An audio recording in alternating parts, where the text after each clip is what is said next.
ओम साई नाथ। आज हम आपको साईं बाबा के अनमोल खजाने से रूबरू करवाएंगे। ये है साईं बाबा म्यूजियम। ये नजारा है 1954 के पहले के साईं बाबा समाधि मंदिर का। साईं मूर्ति की जगह साईं की प्रतिमा है, आईने है। 1954 को इटालियन मार्बल की आकर्षक साईं मूर्ति की प्रतिस्थापना की गई। पहली मंजिल पर साईं बाबा ने इस्तेमाल की अनमोल चीजें और बाबा की प्रतिमाएं और ब्लैक एंड व्हाइट तस्वीरें हैं। श्रद्धालु बड़ी आस्था से साईं के अनमोल खजाने को देखकर उस जमाने का एहसास पाते हैं। द्वारका माई में इसी बिस्तर पर बाबा बैठते थे। बाबा ने इस्तेमाल किए हुए चरण पादुका और कफनी एक भक्त ने बाबा को अर्पण की थी। मखमल की कफनी वो भी इधर है, मगर बाबा हमेशा काशीराम शिंपी ने सिलाई हुई सादे कपड़े की कफनी परिधान करते थे।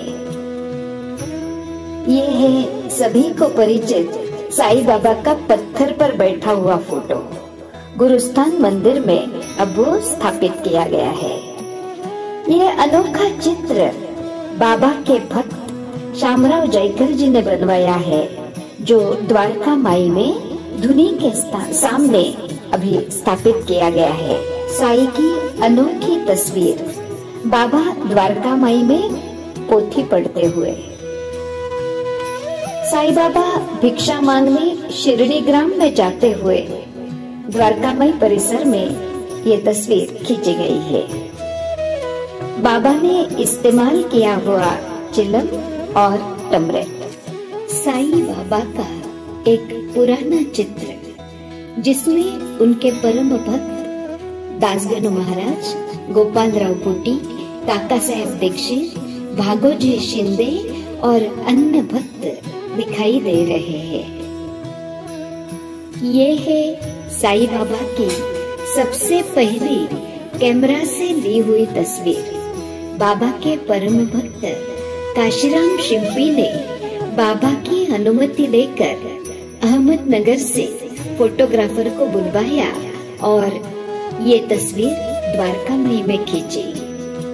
ये है साईं बाबा की और एक अनोखी तस्वीर साईं बाबा के साथ म्हालसा पति, जिन्होंने पहली बार बाबा को आओ साईं करके पुकारा। और इनके साथ है श्यामा देशपांडे, मतलब माधवराव देशपांडे।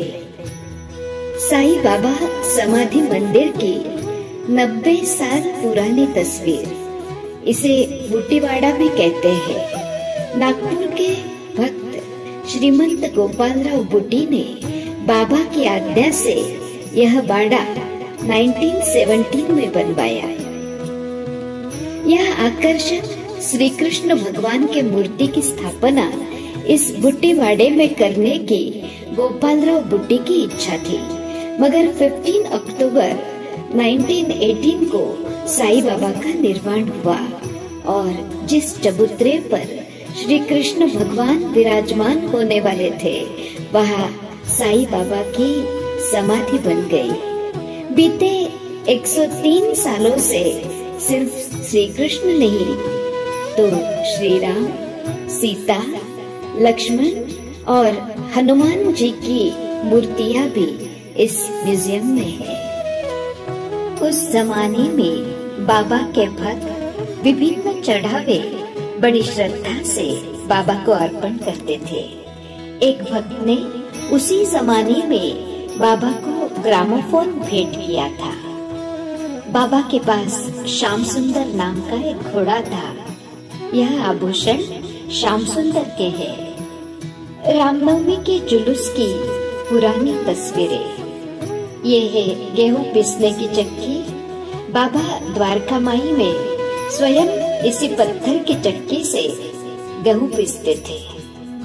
बाबा ने इस्तेमाल किए हुए टमरेल और चिलम 100 साल पहले साईं बाला साहेब रेगे दाजी साहेब अवस्थी और अन्य भक्तों ने साईं बाबा को रथ और पालकी अर्पण की थी, मगर वीरवार की पालकी यात्रा में साईं बाबा कभी भी इस रथ और पालकी में नहीं बैठे।